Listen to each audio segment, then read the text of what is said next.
Hello, my brothers and sisters. Today is a very sad day. I am in utter shock at the nightmare of a chapter that I just witnessed. And if you thought Gojo versus Sukuna would go out in a bang, like a glorious fight that it was hyped up to be, no. It went out in a whimper. And I'll be straight with you guys, this was the most disappointing chapter that I have read to date. And it's not only because of what happened to Gojo, but also how much it spat on the pride of the strongest. It was pathetic, it was sad, it was downright embarrassing. This chapter was like a really bad fever dream, and we had to wake up to reality. Gege cooked this and saw how much Sukuna was getting clowned on. He said, F it, might as well no-diff him out of nowhere and give Gojo the most disrespectful send-off in the series. Gojo died. If he's not dead somehow, then he lost. And I completely understand how that angers people and how it probably would give some people the most obnoxious smile on their face. We already know if it came to this, people would call out the series, call out Gege like he cannot write, he's trash, yada yada. Maybe there are others who are complacent and act like they saw this coming, act like it's nothing new, and Gege's doing just a fine and dandy job. And I mean, especially now with leak culture and how it works, it gets pretty vile out here more than ever. But you know, it's not the result that's the problem, it's how. The manner in which Gojo lost. And many like myself root for Gojo, but we know something was going to happen to him. However, whatever that was does not sit right at all. I know the leaks are not at all a good way to take in Jujutsu Kaisen, not at all. But I mean, this chapter was so crazy. If you were there, folks were leaking before Miyamura and it was just overall unpleasant. But in this chapter, Gojo lost his impervious aura as a character.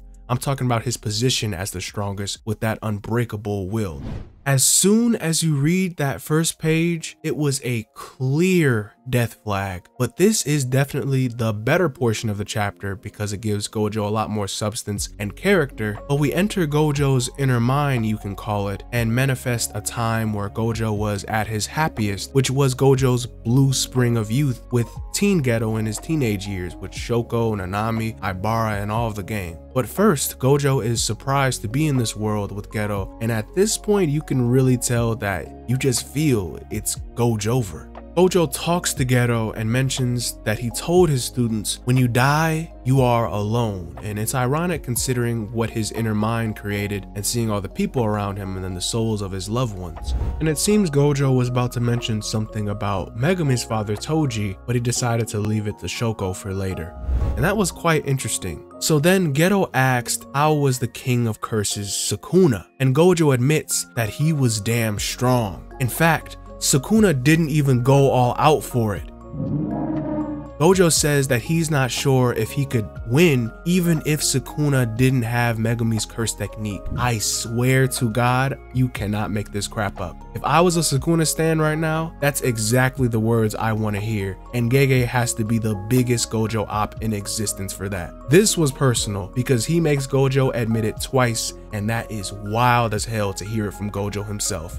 He gave it his all. He trained his body, honed his techniques, sharpened his skills and prowess to reach Sukuna, but in the end, it was fun. And at this point, I'm like, yeah, okay, Satoru, you can stop glazing this parasite now. But no, just for good measure, he states again how Sukuna was holding back. And understand this, let me clarify. Gojo is sorry that Sukuna couldn't go all out. Gege, do you have any idea how this makes him look? And you know, it's kind of nice how Gojo is having a moment with his fallen allies. He wishes Geto was there. He had been there to pat him on the back. Gojo was glad that he had gotten to fight someone so strong and he had fulfilled that selfish desire for battle, because just as a final nail in the coffin, Gojo is glad that he didn't die of disease or old age or anything, but that someone stronger than him defeated him. And oh boy, Gege, when I find you.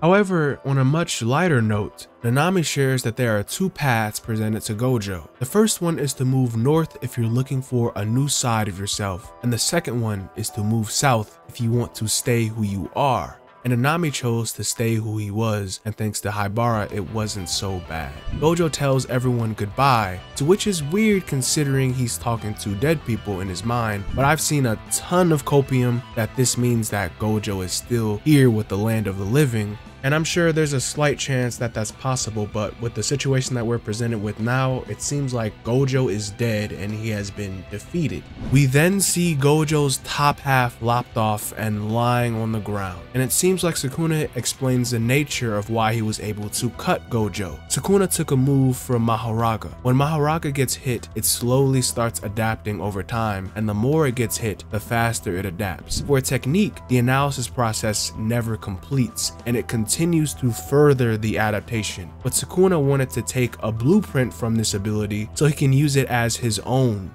When Mahoraga was first able to slash and nullify Infinity, it was able to alter the nature of its cursed energy so that it could bypass Infinity. Sukuna cannot do that, so he waited in the shadows until Mahoraga showed him the second adaptation, which was actually a blueprint that Sukuna could work with. This new slashing was different than Sukuna's Dismantle and Cleave, but it was a new expansion of the technique's target, so that instead of targeting Gojo, the target expanded into existence itself. Sukuna was able to cut the very world, the very space that exists. It's crazy. At that point, Infinity was useless because Gojo still existed in that space, and the technique targeted the space itself, so Gojo would be cut right along with it. Gojo's students grit their teeth in despair as their sensei lies dead in the rubble. Sukuna then gives a genuine smile and says, "Good job, Satoru.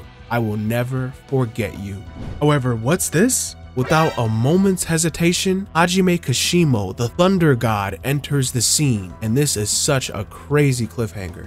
But it actually is to be expected. Gojo loses, and Hajime is the first to swoop in and test his might. It's finally time, and according to the students, they cannot lose Yuta as insurance, so Kashimo going out to fight a weakened Sukuna is a pretty good option. But now we can finally see what this long-awaited curse technique is all about, and maybe we can actually see what both Sukuna and Hajime have to show with their cards.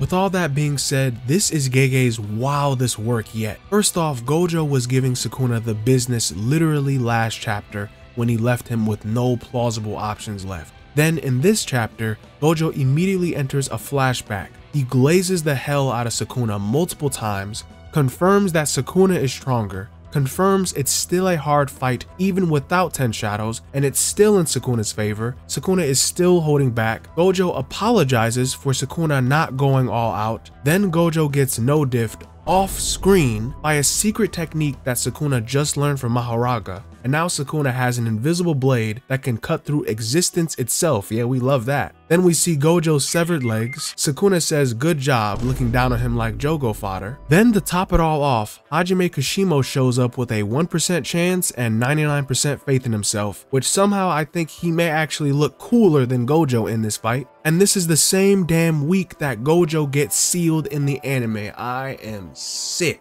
Gege, you know you can just at least try and hide the fact about how you absolutely just hold the hell out of Gojo's betrayal in this fight. Sukuna is stronger, Sukuna is holding back, and Sukuna has an answer for everything. I swear Gege knows. He knows about Fraud Kuna, and he said, well, who's the fraud now? Gege is living his best life right now. This has really just been his Jujutsu Kaisen. I have a lot that I want to say in a later review or a separate video, but for now, you brothers and sisters take care. Remember to like and sub for more videos like this one. It's been a pretty tough chapter, but I'm sure it'll be a bit better once we get more to flesh out with this fight and future chapters. But for now, it's time to say farewell and, well, goodbye, Gojo.